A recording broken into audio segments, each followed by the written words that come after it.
to Badlands National Park. My name is Cecilia, and I'm volunteer out here for the summer. And we are going to spend about the next 20 minutes or so together talking about Badlands fossils. Now, to talk about fossils, we are going to have to go back millions, tens of millions of years. But I'll tell you that kind of jumping back tens of millions of years is maybe a little intimidating if you just start right off with that. So instead, we'll kind of ease into it. We'll start off by taking a look at the more recent past of Badlands, because I'm going to assume that all of you folks that are out here have fallen madly in love with the Badlands, and you want to know everything there is to know about this place, including what it was like out here 100 years ago. Now let me ask you, if you wanted to know what this place was like 100 years ago, how would you find that out? Well, okay, today we go to the internet, don't we? First thing, library. Badlands 100 years ago. The library, check books, that's good too. Archives, newspapers. Exactly, old newspapers, old journals, old diaries, maybe a really old person, if you can find somebody that old. And best of all, Pictures? yes, photographs. Now I've got a picture here of Badlands 100 years ago, and it may not be the best picture, but it certainly got the best caption. These are the good girls in Badlands, South Dakota. So, what I'm going to ask you to do is to simply take a look at this picture, and then figure out what you can tell about Badlands 100 years ago just by looking at it. So we'll just kind of pass it along there, and when you've got something that you think you'd like to share, just shout it out. Is this snow? Yeah, that is snow, those white patches. So we know that the environment wasn't terribly different 100 years ago than it is today. We didn't have huge climatic changes. Looks like more vegetation. More vegetation back then? Looks like it. Okay.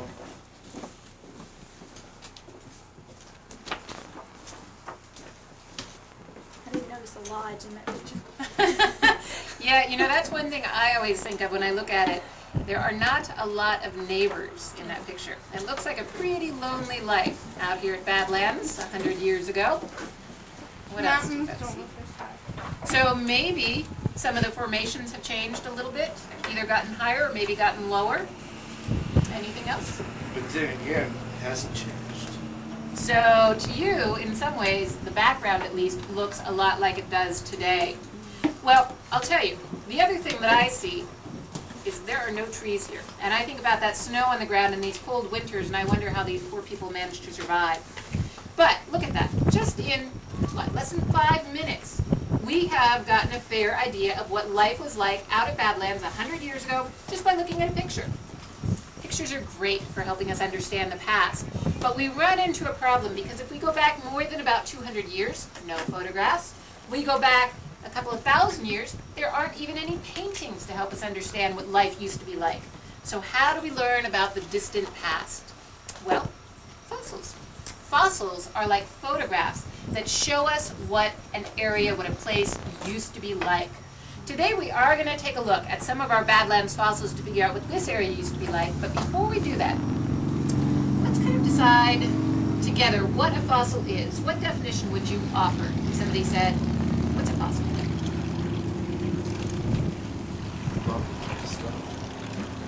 A bone that's turned to stone? Okay, so we've got bones in there and we've got stones in there. That's definitely a good start. Anybody else have anything you want to add?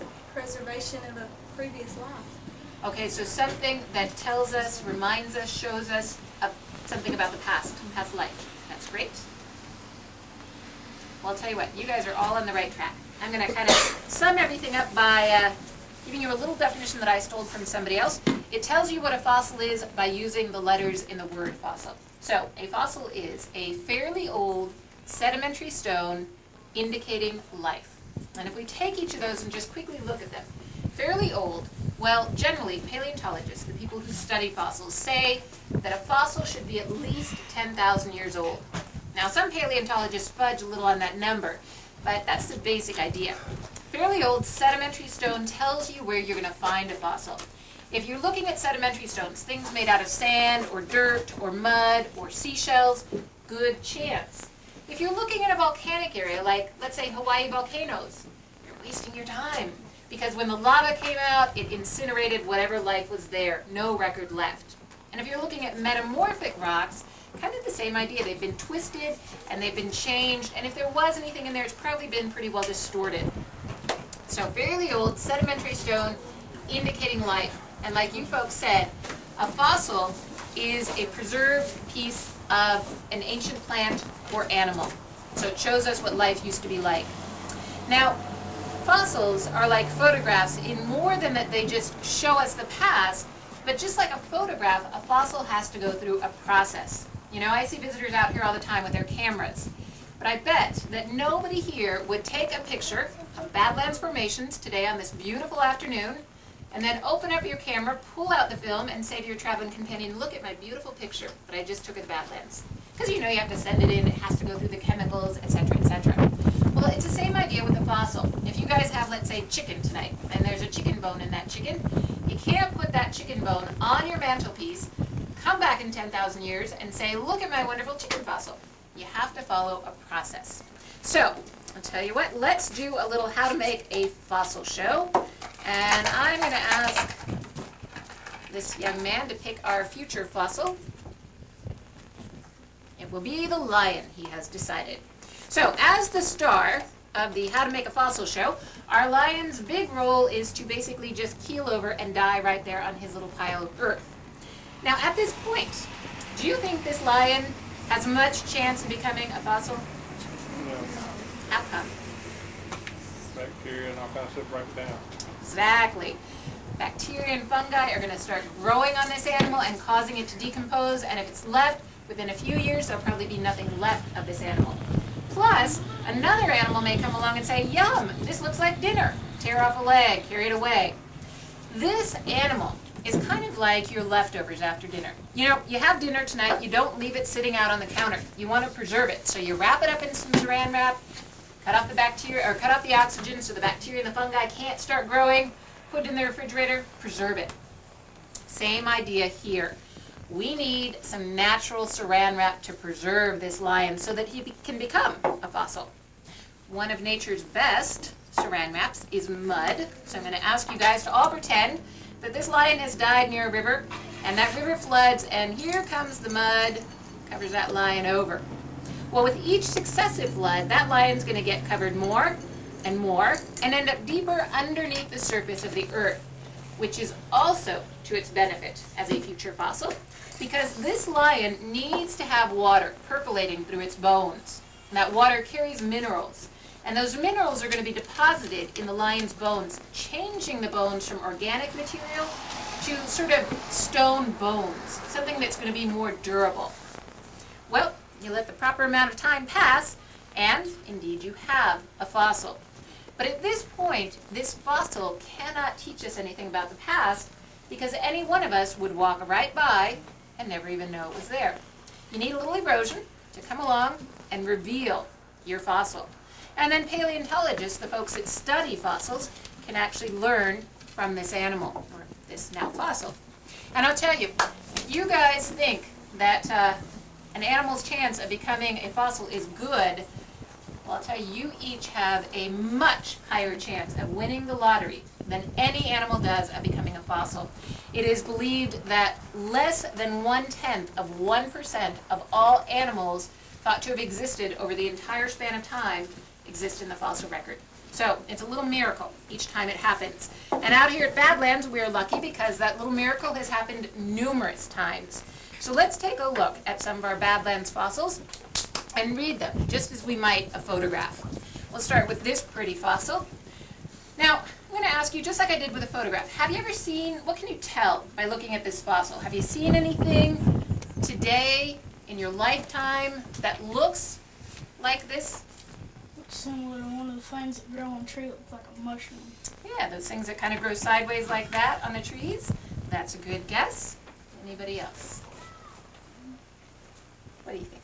A giant snail shell? Yeah, it does kind of look like a snail shell, doesn't it? Well, sometimes people say it looks like a chambered nautilus. Are you guys familiar with chambered nautilus? No. They live in the ocean, and this animal is indeed a distant relative of the chambered nautilus. It's called an ammonite, and when it was alive, it probably looked something like this. Oh, I've seen one of those on a seashell. Okay, so you're familiar with that after all, an animal that's kind of like this. Yeah. Well, paleontologists say that the present is the key to the past. So if they find a fossilized animal that is similar in structure to an animal that exists today, they say, well, they probably functioned the same way. So if we know this ammonite kind of looks like a chambered nautilus, where do you think that animal might live, or might have lived? In the ocean. In the ocean. But then you start scratching your head when you look out at the landscape and say, well, that doesn't make any sense, until you see how Badlands used to look.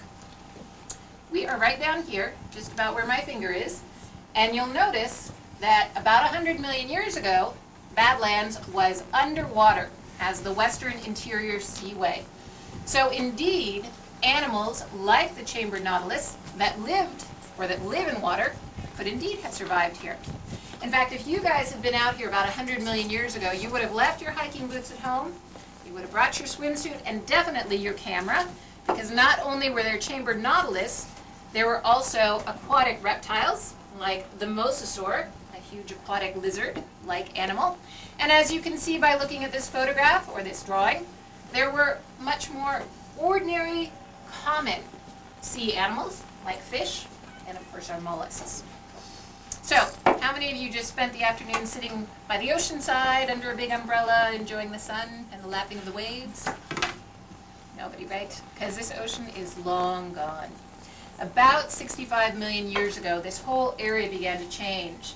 At that time, the Rockies, well to the west of us, were rising, and as part of that, this area also rose. Nowhere near as dramatically as the Rockies, but just enough so that this area was above sea level. That water drained off, the area dried out, time passed, and things changed considerably.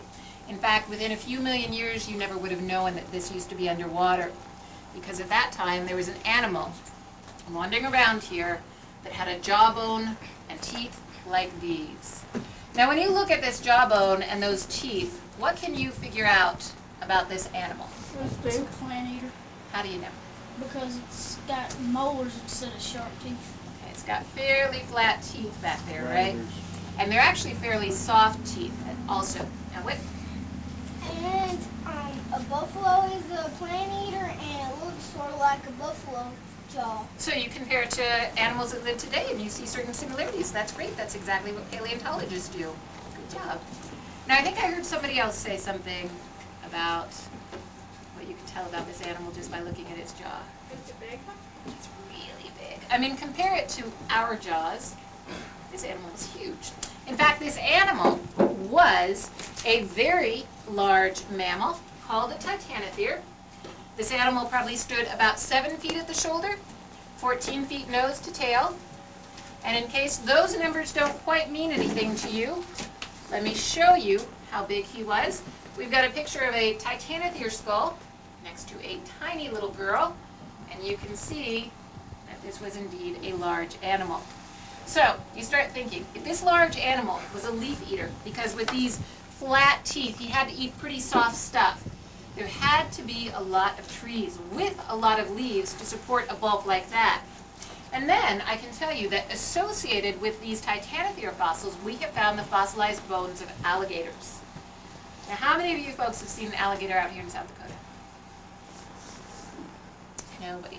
I haven't never seen an alligator.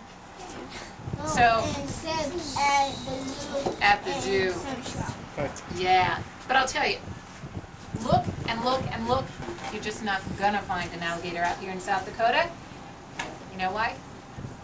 There's no water. Exactly right. There's no water around here. And you know what else it is? It's too cold. Today's not a good example, but come out here on one of those winter days when it's 20 degrees below zero, no self-respecting alligator would ever want to be in South Dakota on a day like that. So we know, our titanothere tells us there were a lot more trees, our alligator bones tell us it was warmer and wetter, and in fact, 37 million years ago, we believe that the Badlands looked something like this. A lush, warm, humid, subtropical forest with a lot of water running through it. Streams and rivers flowed out of the Black Hills and came through this area. How could South Dakota go like that if it's possible to get to be negative Yeah, that's a good question. Well, 37 million years ago, the climate out here was different, and it wasn't quite as cold. So it was a more comfortable place back in those days. Let me ask you, any of you National Parks fans recognize this particular area? Sort of looks like Everglades. It sure does look like the Everglades. 37 million years ago, Badlands was like Florida. So if you want to experience the ancient Badlands, take a trip down to Florida. How So about is that? everything warmer relative to, Well, at least up here in this general area, yes. As far as, kind of worldwide or even United States wide, I couldn't say for sure. I haven't looked into it to that extent. But here in the area of South Dakota, yes. Now, of course, it is not terribly warm and humid today, and there certainly aren't a lot of trees around, so we know things again changed. And when they did, our Titanothere sort of disappeared from the scene and was, in a sense, replaced by an animal that looked like this, sort of, and had teeth like these. Now, looking at those little teeth, what do you suspect this animal might have been eating? Plants? Why do you think? Because they sort of look like those teeth and buffalo teeth. All right. Well, I'll tell you what. I haven't seen too many buffalo teeth myself, but look at those. These are modern deer teeth. And then look at those. They look sort of similar. I thought that would be. Yeah. And if you remember the present being the key to the past, if we know a modern deer eats grass, we assume that an animal who lived 30 million years ago who had teeth similar must have been a grass eater as well. Well, this little guy is an oreodont. He was named for his teeth. Oreodont means mountain tooth. And if you have a minute afterwards, come on up and you'll see the little mountains that his teeth make. And our little oreodont, about 30 million years ago, was not living in a forest. In fact, he was living in a grassland that may not have been completely unlike the grassland of today, except in the fact that there was a lot more water. Those streams and rivers from the Black Hills still reach this area. So the question then is, well, why was this animal able to survive in a grassland and our Titanothere disappeared? To answer that, let me ask how many grass eaters we have here today. None. Wow. I'll tell you what, next time when you go home, instead of mowing the lawn, go out and nibble on the lawn and you'll find out why our Titanothere died. Grass has silica, basically sand. And if you can imagine eating a steady diet of sand, your teeth would wear down pretty quickly. If you happen to be an animal that has large, flat teeth, they're going to wear down very quickly. And so our Titanotheres either became easy prey or they simply died off from starvation. And our little oreodont with harder teeth, more suited for eating grass, was able to survive and actually thrive. Now these three fossils are the very tip of the iceberg as far as Badlands fossils go. You folks have a really good chance of encountering a fossil on your visit today. Badlands National Park is considered by many to be the most fossiliferous area of the United States. And out here we have two kinds of fossils. We have the tame fossils, which can be found in places like our little loop walk right out here. And we have our wild fossils. Dotting the landscape all over the Badlands are wild fossils. And you may very likely find one. But I'll tell you, if you find one of those wild fossils, it is rather like finding a little piece of an old picture. Now that little piece may be pretty, it may be intriguing, it may catch your eye, but what does it really tell you?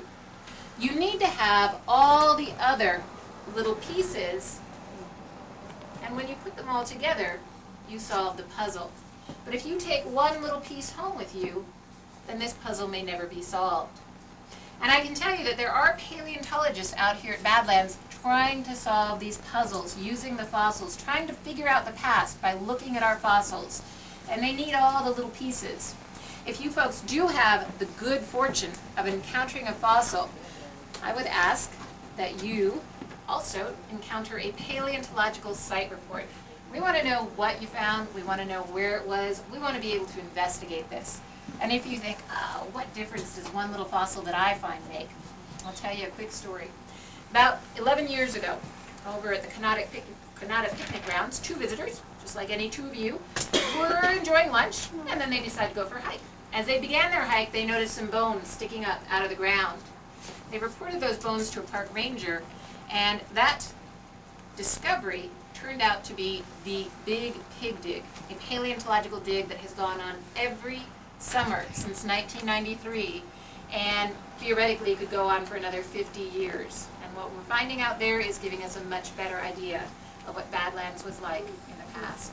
So, with that in mind, I encourage you to search out some of our Badlands fossils and use them to learn about the past out here, but then leave them for others to enjoy and discover as well. Thanks so much for your time this afternoon. If you guys have any questions, I will be more than happy to answer them. And if you want to take a closer look at fossils, come on up and do so. Is there any others out on this side?